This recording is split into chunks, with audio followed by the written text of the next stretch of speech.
لو كنت مبتدئا وتبحث عن أفضل جدول تدريبي لبناء عضلات قوية ومتناسقة من الصفر، فأنا أعدك أن هذا الفيديو سيكون نقطة التحول في رحلتك.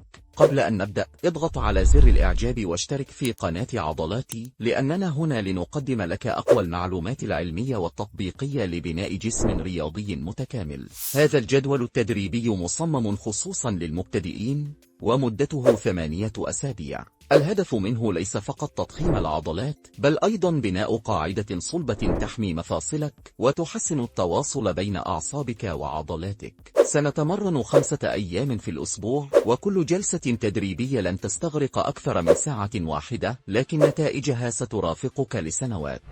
في اليوم الأول نبدأ بتمارين عضلات الصدر والترايسبس. أول تمرين لدينا هو ضغط البار على بنش النائل. هذا التمرين ممتاز لاستهداف الجزء العلوي من عضلة الصدر، وقد أظهرت الدراسات التي تعتمد على أجهزة القياس الكهربائي للعضلات أنه من أكثر التمارين فعالية في هذا الجزء تحديدا. ننفذ 4 مجموعات، وكل مجموعة ما بين 8 إلى 12 تكرارا. بعده ننتقل إلى تمرين ضغط البار على بنش مستو.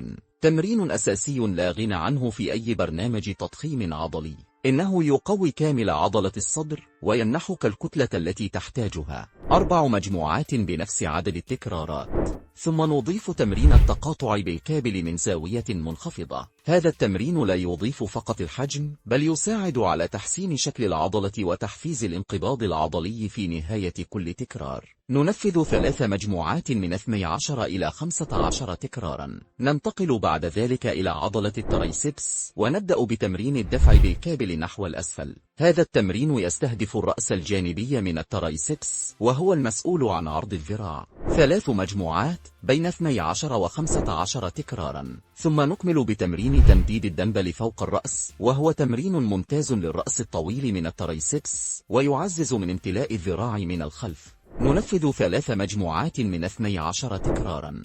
في اليوم الثاني نركز على عضلات الظهر والبيسبس. نبدأ برفع الأثقال من الأرض لكن بوزن خفيف، لأن الغرض هنا هو تعليم التقنية الصحيحة وليس تحميل العضلات.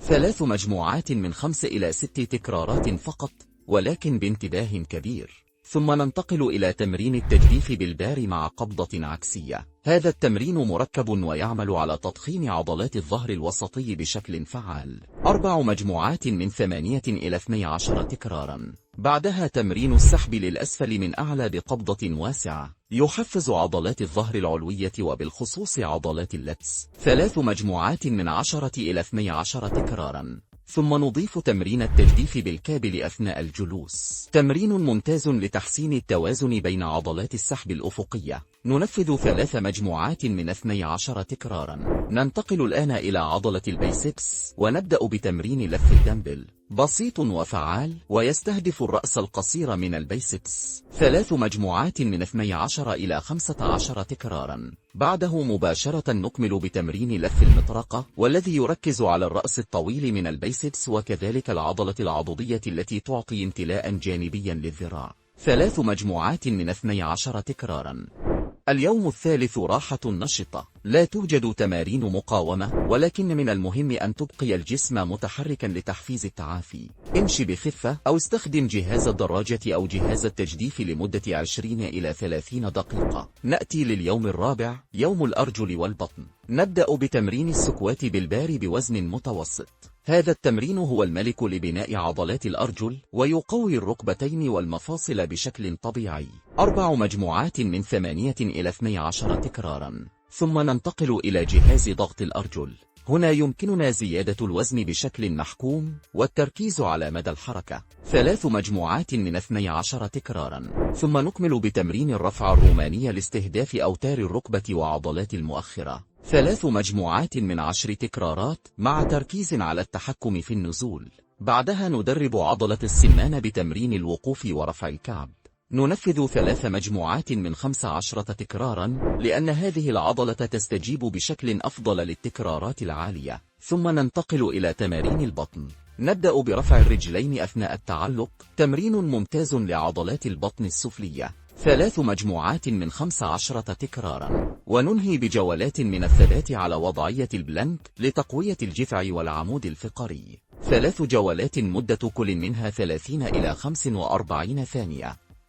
في اليوم الخامس نخصص التدريب للأكتاف مع إمكانية إضافة كارديو خفيف. نبدأ بتمرين ضغط الدمبلز فوق الرأس، تمرين أساسي لتقوية الجزء الأمامي والجانبي من الكتف. 4 مجموعات من 10 تكرارات. بعده مباشرة ننتقل إلى تمرين الرفرفة الجانبية. هذا التمرين يستهدف الدلتا الجانبية وهو ضروري لإبراز شكل الكتف المستدير. 3 مجموعات من 12 تكرارا. ثم نكمل بتمرين الطيران العكسي باستخدام بنش مائل، يركز على الجزء الخلفي من الكتف ويساعد على منع الانحناءة غير المرغوبة في الوضعية. 3 مجموعات من 12 تكرارا. وأخيرا نضيف تمرين السحب للوجه باستخدام الكابل، تمرين وقائي يعزز التوازن العضلي في مفصل الكتف ويقوي العضلات الصغيرة التي تمنع الإصابات. 3 مجموعات من 15 تكرارا. وبعد الانتهاء من تمارين الكتف يمكنك أداء 20 دقيقة من المشي أو الدراجة إذا رغبت في زيادة اللياقة أو حرق دهون إضافية. ما يميز هذا الجدول هو أنه شامل ويغطي الجسم من كل الزوايا ويعتمد على توازن مدروس بين تمارين الدفع والسحب، كما أنه يمنحك أيام راحة كافية مما يقلل من خطر الإجهاد المزمن ويعزز الاستمرارية. هذا الجدول ليس عشوائيا بل مستند إلى تمارين مجربة ومثبتة في عالم كمال الأجسام ومعتمدة من قبل كبار المدربين. إذا التزمت به لمدة 8 أسابيع مع تغذية مناسبة ونوم كاف، أعدك أنك سترى نتائج قوية وملموسة. لا تنسى أن تشارك الفيديو مع أصدقائك الذين بدأوا للتو رحلتهم في عالم كمال الأجسام، واشترك في قناة عضلاتي لأن القادم سيكون أقوى. تابعنا دائما وابدأ تمرين الآن.